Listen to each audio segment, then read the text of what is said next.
केंद्र सरकार ने जिस तरीके से जीएसटी स्लैब को निकाला था, उसके बाद कांग्रेस के बाहर पोस्टर लगा हुआ है, जिसमें आपको दिखा सकते हैं कि ये पोस्टर में लिखा हुआ है कि मोदी जी की पिछले 8 साल की सरकार रसोई घर में और सामान पर है जीएसटी, तो महिलाओं की जेब खाली है, महिलाओं ने इसका हिसाब मांगा है। हमारे साथ बात करने के लिए कांग्रेस के आएंगे प्रमोद पांडे जी हैं, प्रमोद पांडे जी हैं, जो कांग्रेस के जो हैं सेवा दल के प्रतिनिधि आएंगे। सर, पोस्ट जिस तरीके से प्रधानमंत्री ने जीएसटी स्लैब था, उसको लेकर जी फिर से बोलिए।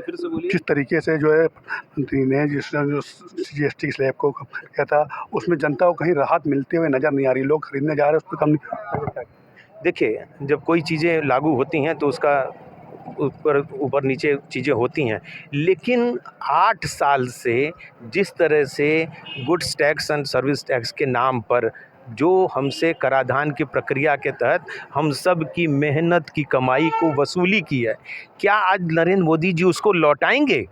क्या आज नरेंद्र मोदी जी या निर्मला सीतारमण जी अपने किए पर पछतावा करते हुए माफ़ी मांगेंगी? आज तो आवश्यकता इस बात की है कि हिंदुस्तान की आवाम से इस सरकार को माफ़ी मांगनी चाहिए थी कि हाँ, कराधान प्रक्रिया में दोष था, उस दोष का मैं निवारण कर रहा हूँ, जिसकी वजह से ऐसा अब घटित हुआ है अब तक।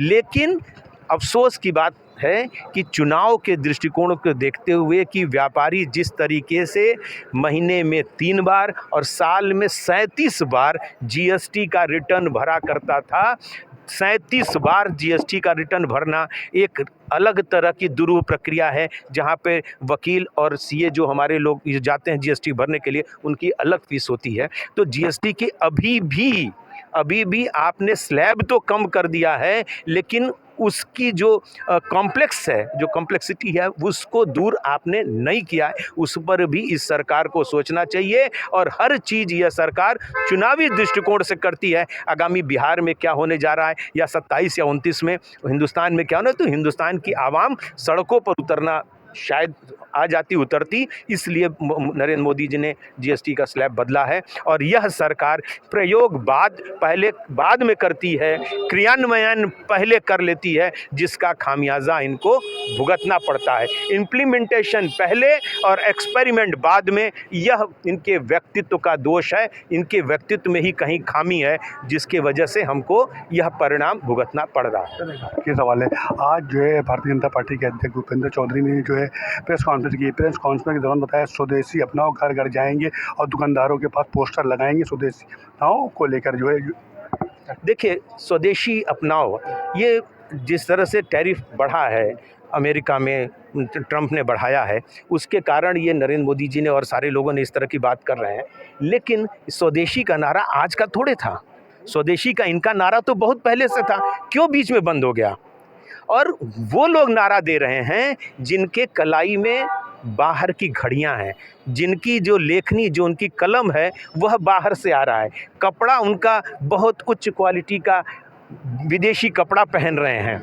विदेशी कपड़ा पहनकर खादी, हिंदुस्तान की खादी पहनने की बात करेंगे, विदेशी घड़ियां और कलम लगाकर कहेंगे स्वदेशी अपनाओ, तो यह दोहरा चरित्र कहीं से भी जायज़ प्रतीत नहीं होता है। यह भारतीय जनता पार्टी के चाहे जो नेता कहते हो, मैं उसकी भर्त्सना करता हूं। इसको शुरू करने से पहले स्वयं के व्यक्तित्व में अमल में लाएं, उसके बाद दूसरे पर थोपने की बात करें तो शायद जायज़ जाए। आखिरी सवाल, आई लव मोहम्मद के ऊपर तमाम तरह के लोग पोस्टर लग रहा है, योगी आदित्यनाथ का लग रहेगा और अखिलेश यादव का लगाया, आज यहाँ पे भी पोस्टर लगाया है लव कॉन्स्टिट्यूशन।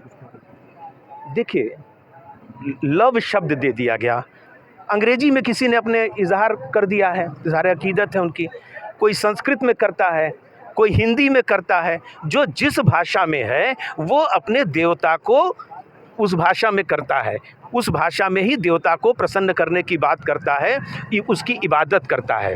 यह तो आज से नहीं, सदियों से चला आ रहा है। आज अगर अंग्रेजी में किसी ने आई लव मोहम्मद कह दिया, अगर इस्लाम के लोग हैं, तो क्या गुनाह कर दिया है? मैं अपने खुदा से मोहब्बत करता हूँ, मैं इबादत करता हूँ उस खुदा की जो ऊपर बैठा हुआ है, मैं अपने भगवान से मैं आस्था व्यक्त करता हूँ, उन पर मोहब्बत करता हूँ, मैं उनसे प्यार करता हूँ, मेरी सब कुछ, मैं दिल से मेरा रिश्ता है, हृदय से मैं अपने भगवान को चाहता हूँ। ये सारे शब्द एक दूसरे के पूरक है, एक दूसरे के पर्याय हैं, इसमें गुनाह क्या है? ये वो लोग हैं, ये वो लोग हैं, ईश्वर, अल्लाह और गुरु नानक और तमाम लोगों में बांटने की बात करते हैं। 2 लाइन में एक बात कहूँगा कि किसी ने एक बार एक फ़कीर से किसी ने पूछा कि अल्लाह क्या है? तो उसने कहा जा किसी पीर से पूछो, किसी मौलवी से पूछो। तो लेकिन उसने ज़िद पकड़ लिया कि तुम्हारी नज़र में ये अल्लाह क्या है? तो उसने 2 लाइन का एक शेर पढ़ देता है कि ये नूर किसका, ये ज़हूर किसका, गर तू न समझ तो कसूर किसका। तो आज कसूर सिर्फ इन लोगों का है जो आतताई लोग हैं, उनका कसूर है, बाकी किसी का कसूर नहीं है।